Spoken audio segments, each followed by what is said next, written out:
에베소서 4장 7절에서 16절 말씀 찾으신 줄 알고 제가 읽겠습니다. 우리 각 사람에게 그리스도의 선물의 분량대로 은혜를 주신다니 그러므로 이르기를 그가 위로 올라가실 때에 사로잡혔던 자들을 사로잡으시고 사람들에게 선물을 주셨다 하였도다. 올라가셨다 하였은즉 땅 아래 낮은 곳으로 내리셨던 것이 아니면 무엇이냐. 내리셨던 그가 곧 모든 하늘 위에 오르신 자니 이는 만물을 충만하게 하려 하심이라. 그가 어떤 사람은 사도로, 어떤 사람은 선지자로, 어떤 사람은 복음 전하는 자로, 어떤 사람은 목사와 교사로 삼으셨으니 이는 성도를 온전하게 하여 봉사의 일을 하게 하며 그리스도의 몸을 세우려 하심이라. 우리가 다 하나님의 아들을 믿는 것과 아는 일에 하나가 되어 온전한 사람을 이루어 그리스도의 장성한 분량이 충만한 데까지 이르리니 이는 우리가 이제부터 어린 아이가 되지 아니하여 사람의 속임수와 간사한 유혹에 빠져 온갖 교훈의 풍조에 밀려 요동하지 않게 하려 함이라. 오직 사랑 안에서 참된 것을 하여 범사에 그에게까지 자랄지라. 그는 머리니 곧 그리스도라. 그에게서 온 몸이 각 마디를 통하여 도움을 받음으로 연결되고 결합되어 각 지체의 분량대로 역사하여 그 몸을 자라게 하며 사랑 안에서 스스로 세우느니라. 아멘. 제가 대학교에서 전공하는 것이 순수 예술입니다. 사람들이 이제 그런 것들이 이제 회화과라고 이야기를 하는데요. 순수 예술에 대해서 사람들에게 이야기를 하면 사람들이 가장 맞는 생각이 이건 거예요. 그 순수라는 말 때문에 자기의 내면에서 나오는 것을 표현해내는 것, 정직하게 어떤 사람들의 평가, 세상의 인정 그것들을 뒤로 하고 자신의 것을 만들어내는 사람, 이런 사람들을 예술가라고 흔히 얘기를 하죠. 맞는 말입니다. 부분적으로 예술과 디자인을 나누는 게 바로 거기거든요. 예술은 나에게서 시작을 하고요, 디자인은 의뢰자에게서 시작을 합니다. 똑같은 창작이지만 그 차이 하나 때문에 디자인이 예술이 되지 않는 거거든요. 그런데 이것은 반만 맞는 말이에요.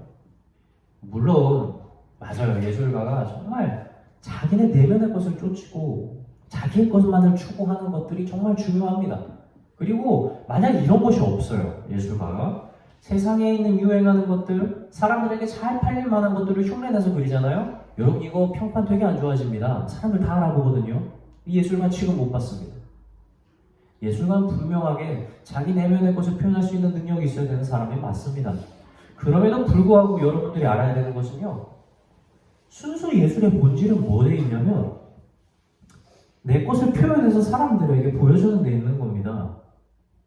내가 그린 무엇이, 내가 만들어낸 무엇을 사람에게 보여줬을 때 이 사람이 감동받고 이 사람이 마음이 움직이고 이 사람의 더 나아가서는 행복 양식까지 발현시킬 수 있는 것들, 여러분 이게 예술의 본질이에요. 다시 말하면 예술의 기본은 내 자신을 표현하는 방식이 있지만 예술의 본질은 결국 누군가에게 영향을 주는 데 있다는 겁니다. 신앙도 저는 이것과 매우 비슷하다고 생각을 해요. 순수한 신앙, 순수 신앙. 무엇입니까? 진짜 신앙에서 기본은 무엇입니까? 내가 하나님과 어떻게 관계하는지, 나의 영성이 어떤지, 하나님께 받은 은혜가 무엇인지를 알고, 그리고 하나님께서 나에게 준 은사를 깨닫고 이것을 아는 것들, 그렇죠? 말씀을 묵상하는 일들, 이건 되게 기본적인 거예요. 그것이 순수신앙의 기본입니다. 하나님과의 나의 관계가 없이 다른 걸 얘기를 할 수는 없어요, 신앙은. 그럼에도 불구하고 순수신앙의 본질은 나 자신을 바꾸고 나 자신을 높이는 데 있는 게 아니라 무엇에 있어요? 그것을 내가 가진 것으로 다른 사람을 도와주고 봉사하는 것으로 다른 사람을 세우는 데 목적이 있다는 겁니다. 참 비슷하죠? 순수 예술, 그리고 순수 신앙, 결이 매우 비슷합니다.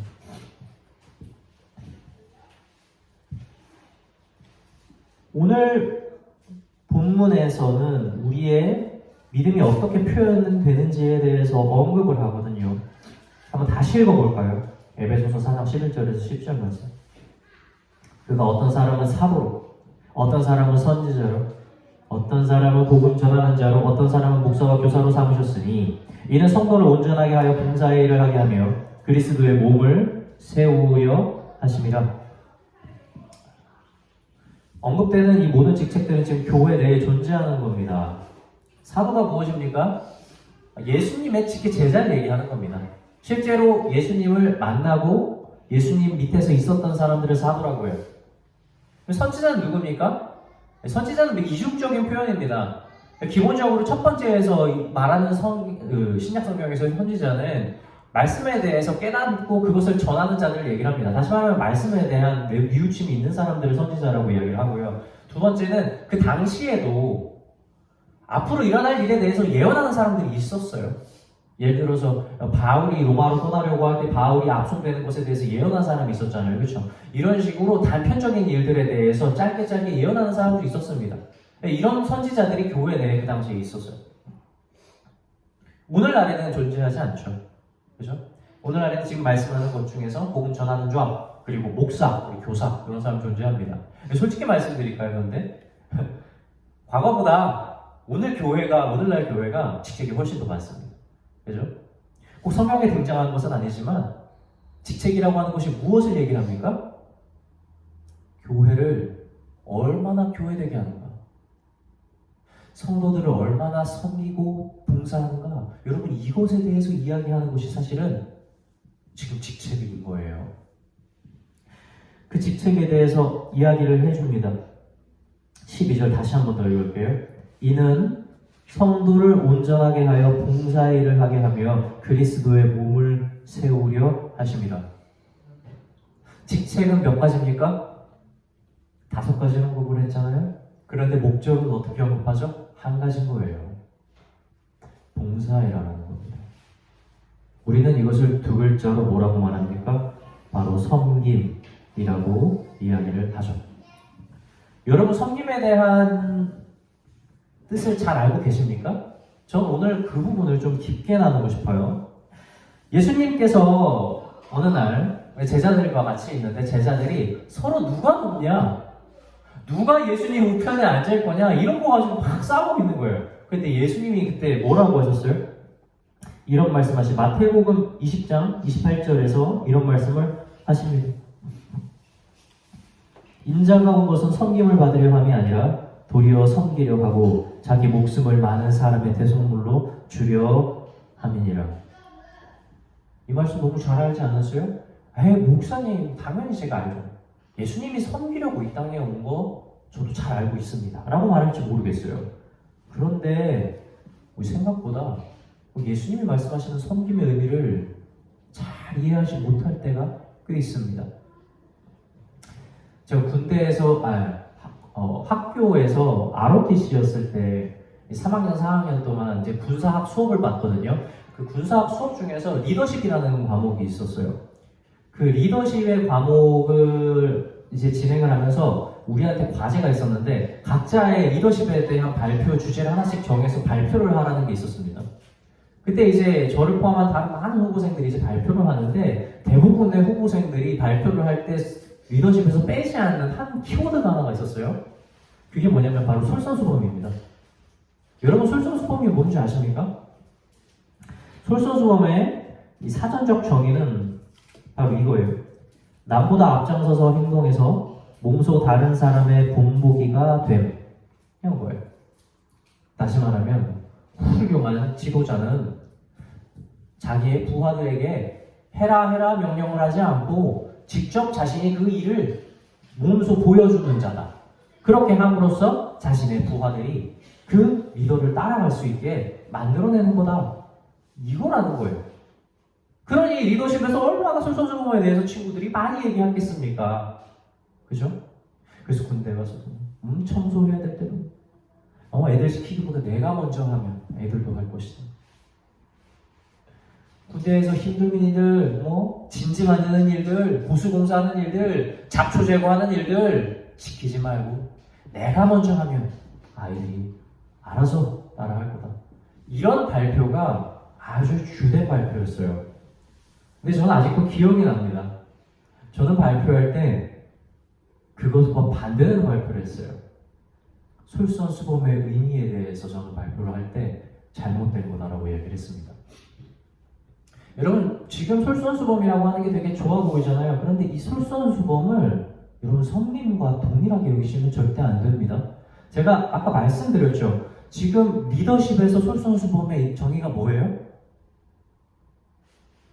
내가 먼저 보여주고 하는 것으로 다른 사람들이 변화되고 행동을 고쳐서 나의 하는 방식을 따라하거나 나의 명령을 따르게 만드는 게 솔선수범의 정의인 거예요. 이게 리더십에서 말하는 솔선수범입니다. 목적이 어디 있습니까? 사람의 행동에 변화에 있는 겁니다. 그럼 생각해 보자고요. 솔선수범을 하는 이유가 뭐라고요? 얘가 해야 되니까 솔선수범 하는 거라는 거예요. 리더십은 어쩔 수가 없어요. 나를 따르게 만드는 게 학문이잖아요. 그러니까 내가 따라오게 만드는 수단으로서 솔선수범을 하는 거예요. 여러분, 근데 이게 정말 안타깝게도 이 믿는 사람들이 섬김을 하지 않고 자꾸 솔선수범을 하려고 합니다.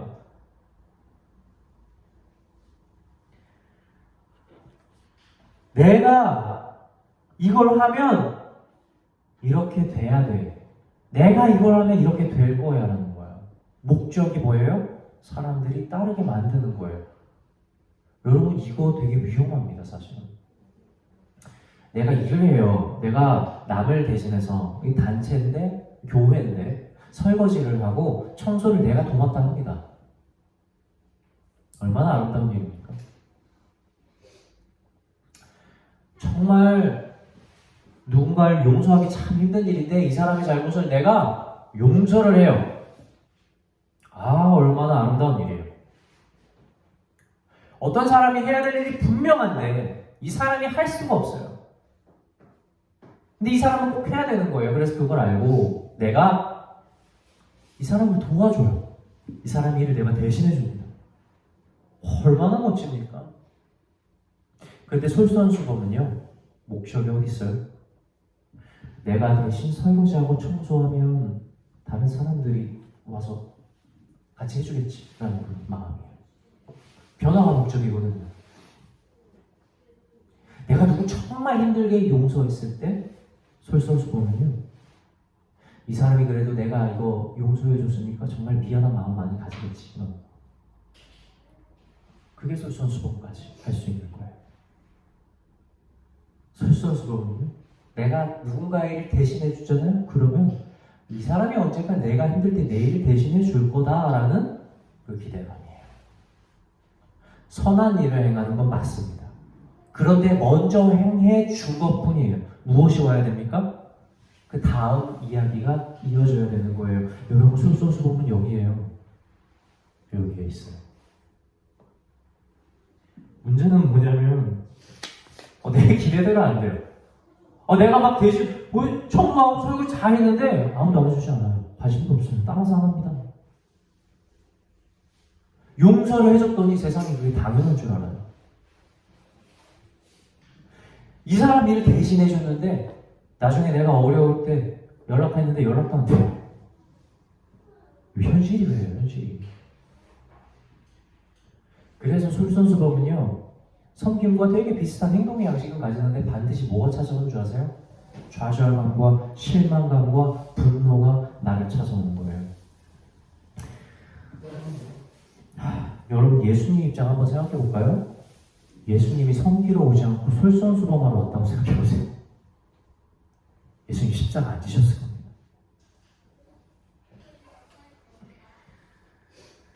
예수님께서 제자들의 수많은 어리석은 행동들과 배신과 억울한 누명과 십자가의 고통을 이겨낼 수 있었던 것은 단순히 자신의 모습을 보여주면서 제자들이 바뀌길 기대하는 솔선수범의 모습을 보였던 것이 아니라 섬김이 있었기 때문인 거예요. 여러분, 그러면 섬김과 솔선수범의 차이를 한번 얘기해 봅시다.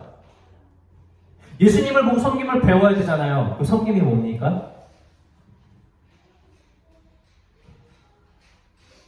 앞서서 내가 얘기했죠? 설거지 하는 거 있잖아요. 청소하는 거. 설거지 청소를 나 혼자 하고 있는데 그냥 나 혼자 하는 게 맞다고 여기는 거예요. 그게 내 일인 겁니다. 누군가를 정말 힘들게 용서하는데 그 힘든 용서가 나의 일이 맞다고 인정을 하는 거예요. 누군가의 일을 대신해 주는 거예요. 이 사람의 일이 누가 봐도 분명하게 맞는데 이 사람의 일을 내가 도와주는 것이 그냥 나의 일인 겁니다. 여러분, 예수님이 십자가 보실 때 이렇게 보셨어요. 왜 죽음이 필요합니까? 왜 고통이 필요합니까? 그거 다 우리 죄 때문이잖아요. 왜 예수님이 이 땅에 내려오십니까? 예수님 보시는 저 하늘 높은 곳에 있는데 왜 가장 낮은 곳에서 태어나시고 가장 고통스러운 죽음을 맞이하시냐고요. 여러분, 이것은 예수님께서 십자가를 자기 걸로 여기셨기 때문에 그래요. 대신 죽어줄 게가 아니라 너희를 사랑해서 죽는 게 내 일이다라고 보여주는 겁니다. 여러분, 이게 섬김이에요. 어디 솔선수범을 갖다가 비립니까? 우리 예수님한테? 아니요.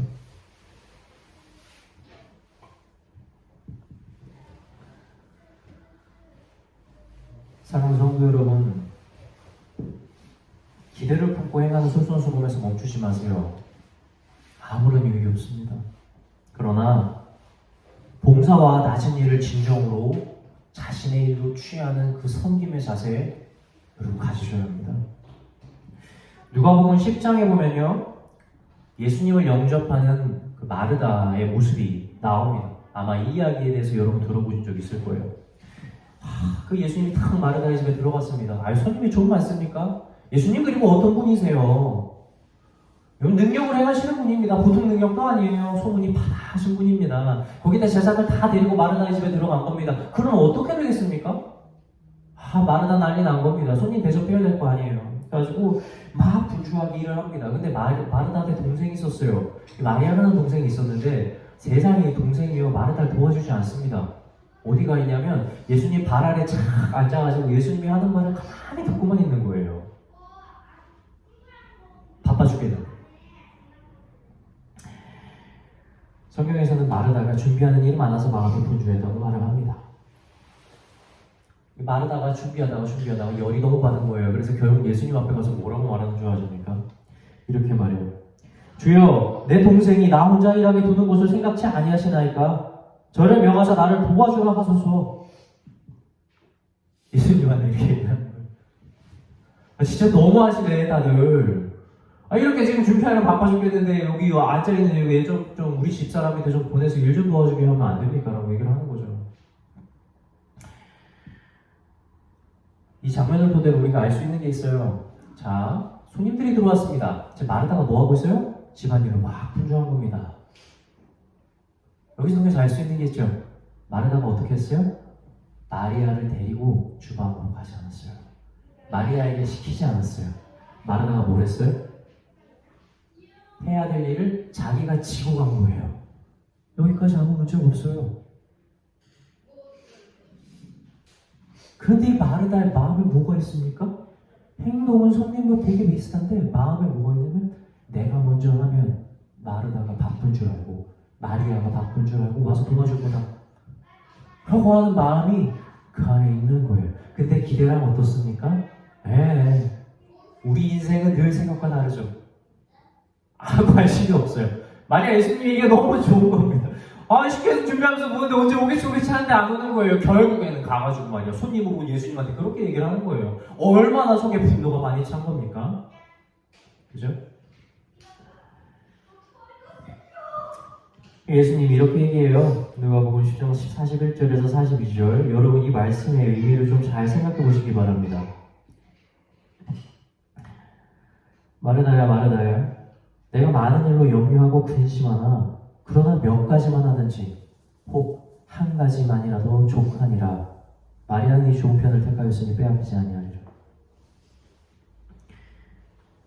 종종 이제 목사님들께서 신방 가실 때 이 말씀을 많이 하시면서 예수님께서 좋은 편이라고 하셨으니까 뭐 준비하는데 마음 뺏기지 마시고 우리 같이 예배드리고 말씀 듣는데 더 집중을 해서 좋은 편을 택하십시오라고 말씀을 합니다. 물론 맞는 말입니다. 어떻게 예수님의 말씀보다 세상에 좋은 게 어디 있겠어요? 그런데 여러분, 마르다가 이러한 행동을 했을 때 예수님께서 마르다를 질책하셨을까요? 마르다의 행동이 잘못됐다고 말씀하셨습니까? 마르다가 예수님의 말씀을 듣지 않고 분주하게 주방에서 음식을 준비하는 것에 대해서 잘못됐다고 말씀하셨습니까? 아니요. 그러지 않았어요. 솔직히 말씀드릴까요? 마리아가 잘못한 거예요. 여러분, 고대 근동지방에서 손님이 왔는데 준비를 안 한다는 건 정말 잘못된 행동입니다. 우리 보면, 구약 보면 얼마나 많이 나오는지 몰라요? 손님이 왔을 때 얼마나 극진하게 대접을 합니까? 아브라함이 천사들이 왔을 때 대접한 것을 생각해 보십시오. 롯이 왔을 때도 그렇잖아요. 차라리 자기의 딸을 해라라고 말할 만큼 손님들을 보호하는 거예요. 이것이 문화예요. 어떻게 손님을 가만히 둬요? 마르다 잘못한 거 없어요. 그런데 예수님이 뭐라고 말씀하셨어요? 마르다의 잘못에 대해서? 몇 가지만 하든지 혹 한 가지만으로도 족하다라고 얘기하는 거예요. 마르다는 한 가지를 하지 않았거든요. 자신이 하는 일, 자신이 손님들을 위해서 준비하는 일을 자신의 일로 여기지 않았어요. 마르다는 이것을 한 가지를 한 것이 아닙니다. 마르다는 그 일을 하면서도 예수님, 손님들에게 인정받고 싶어하는 마음, 마리아가 언젠가 와서 도와줄 거라는 기대, 그리고 그 기대대로 되지 않자 쌓이는 그 분노가 있었던 겁니다. 마르다의 마음은 한 가지가 아니었습니다. 한 가지만 하든지 족할 줄 알아야 되는 겁니다. 그 한 가지 일, 무엇이에요? 그걸 내 일로 여길 수 아는 게 필요하다는 거예요. 누군가가 해야 될 일이 아니에요. 내가 하는 순간 여러분, 그건 내 일입니다. 용서해야 되는 일, 여러분 하루에 7번씩 70번까지도 하라고 예수님이 말씀하시지 않았어요? 내 일인 거예요. 이것을 해서 내가 무엇을 얻는다? 이것을 해서 무엇이 생긴다? 이것을 해서 이 사람이 바뀔 것이다 라는 솔선수범의 기대를 넘어서서 무엇을 해야 된다고요? 그냥 이 낮은 일, 이 힘든 일, 이 모든 것이 나의 것이다 라고 여길 수 있는 마음, 이 마음이 없으면 여러분 섬기지 못해요. 이 마음이 없었다면 예수님 십자가 지실 수 없었습니다. 예수님은 이 땅에 오셨을 때부터 말씀하셨어요. 내가 나중에 어떻게 될까? 다시 말하면 예수님은 조금 더 억울해하지 않으셨어요. 내가 십자가로 가려고 이 땅에 온 거야. 나 죽어야 돼. 그리고 예수님은 오히려 어떻게 하셨습니까? 솔직히 그렇잖아요. 사람들이 억울한 누역시려고 죽이는데 자기 편 들어주는 사람이 얼마나 필요합니까? 베드로가 그랬어요. 베드로가 예수님 편 들었어요. 주님 절대 그렇게 되실 수 없습니다. 막았어요. 사람들이 잡으러 없을 때 말고의 귀를 칼로 잘라버린 사람이 베드로 아닙니까? 얼마나 베드로가 좋았겠어요? 내 편 들어주는 사람? 근데 아니에요. 사탄아, 내 뒤로 물러서라. 칼로 성하는 자는 칼로 망하게 될 것이다 라고 저주하지 않았습니까? 예수님은요, 자기 길을 아무도 막지 못하게 했어요. 십자가로 가는 길을 막을 수 있다고 생각한 게 아닌 거예요. 내가 억울한 게 아닌 거예요. 나 대신 누군가 해줄 거다 이런 기대가 없는 겁니다. 그냥 예수님은 이 땅에 오셨을 때부터 처음부터 내가 너희의 모든 죄를 지고 저 십자가로 갈 거고 그게 나의 일이다. 예수님 이걸 말씀하시는 겁니다. 세상을 심판으로 시지 않고 세상을 섬기러 왔노라. 여러분, 섬김의 의미 가볍게 넘기지 마십시오. 그리고 그 섬김을 하는 것이 여러분 우리의 삶의 굉장히 중요한 목적이라고 오늘 에베소서는 말하고 있다는 사실입니다. 여러분, 하나님께 받은 은사 있습니까? 여러분 은사 받은 거 그것만으로써 나의 순수 신앙의 고백은 될 수 있어요. 그런데 여러분 그 은사가 반드시 섬김의 열매를 맺지 못하면 아무 의미가 없습니다. 여러분 혹시 직책이 있습니까? 우리 교회가 작기 때문에 직책으로서 여러분이 할 일이 없을 수는 있어요. 그러나 직책이 믿는 사람들의 회중이라고 하는 것을 우리가 생각을 할 때 여러분들은 보이지 않는 직책들을 맡고 있을 겁니다. 여러분 그 직책 가운데에서 섬김을 여러분들이 나타내지 못한다면 여러분 그러한 직책 아무 소용이 없는 거예요. 고린도 전서에서 바울이 자꾸 교회가 이 성령에서 주신 그 선물, 이 은사들을 자꾸 오해하니까 은사들에 대해서 굉장히 간단 명료하게 얘기했잖아요. 은사의 종류 다양하게 얘기하는데 얘들아 이거 말고 은사로 무슨 일을 하는지 잘 봐라. 무엇을 했어요? 교회를 더욱더 교회 세우는 데 일을 했습니다. 은사의 목적이 교회를 섬기는 데, 세우는 데 있는 거예요. 여러분이 가지고 있는 은사와 직책의 목적이 무엇이라고요? 섬기는다고요. 여러분들을 세우는 게 아니라 섬기는 무엇입니까? 다른 사람을 세워주는 거예요. 그럼 우리의 기쁨은 어디서 찾아야 되는 줄 아세요? 내 삶이 반드시 일어서는 것 말고 나를 통해서 회복되고 나를 통해서 일어나고 나를 통해서 격려되고 나를 통해서 구원받는 그 영혼을 보면서 내가 위로를 받는 거예요. 섬김의 삶의 목적은 여기 있다는 겁니다.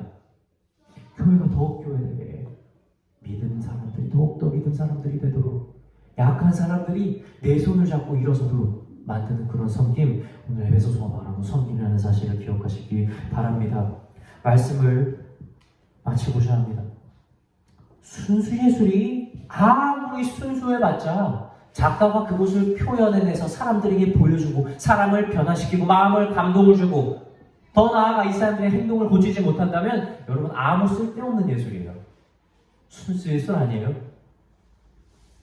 여러분 순수 신앙이 아무리 내 안에서 불이 타고 아무리 내가 말씀을 깊이 깨닫고 아무리 내가 받은 은사가 많고 하나님께서 주시는 이적을 경험한다 할지라도 내 삶에서 섬김이 드러나고 내 주변에 있는 사람들을 일으켜 세우고 그들을 살리는 역사가 내 삶을 통해서 없으면 여러분 그거 순수 신앙 아닙니다.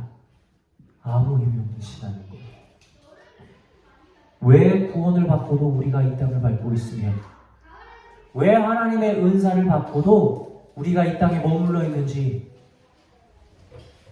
여러분 그것은 바로 여러분 주변에 있는 그 영혼들 때문이라는 사실을 기억하시기 바랍니다. 우리가 가지고 있는 영적인 무기 여러분 그것은 우리를 살리고자 하는 것이 아니에요. 우리는 이미 온전합니다. 그러나 우리의 모든 영혼들을 사랑하는 마음으로 주변을 섬기게 하고자 하는 본질이 있다는 사실을 기억해서 날마다 진정으로 그냥 솔선수범 말고 이것이 내 일이다. 이것이 내가 할 일이다. 이 십자가가 진짜 내 십자가다 라고 고백을 하며 진정으로 자발적인 섬김을 이루는 저와 성도 여러분들이 되시길 주님의 이름으로 축원합니다.